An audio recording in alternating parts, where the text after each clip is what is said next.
Srinivasu, sir మీ బిడ్డకు నువ్వు ఎకరం ఇస్తానవాడు కదా, ఆ సుగుంకాల కిందనే కదా, మరి లోపలికి పిలిచినప్పుడు రావాలి.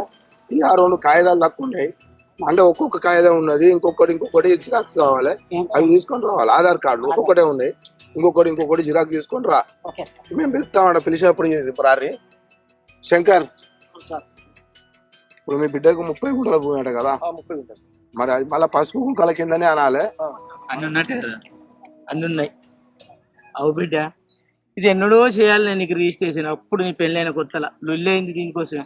పరకట్నం కింద ఇచ్చిన భూమి పంచాయతీ అని మొదలైంది మనకు. బాబు నా భూమి ఏదని ఆ రోజు నువ్వు లొల్లి పెట్టిన రోజు చేస్తే ఇంత రేట్ వచ్చేదా బిడ్డ? కాదే బాపు, తమ్ముడు ఉండంగా తమ్ముని పెళ్లి రోజు నాడు రాసిచ్చినావు నువ్వు మాకు కాగితాలు, ఎవరి భూమి వాళ్ళకని. ఇప్పుడు తమ్ముడు చచ్చిపోయే, తమ్ముని బిడ్డ గింతెత్తాయే, గియ్యాల నువ్వు పట్ట ఎత్తున్నావు. తమ్ముడు అంటే నా కొడుకుంటే ఎంత సంబరపడలే.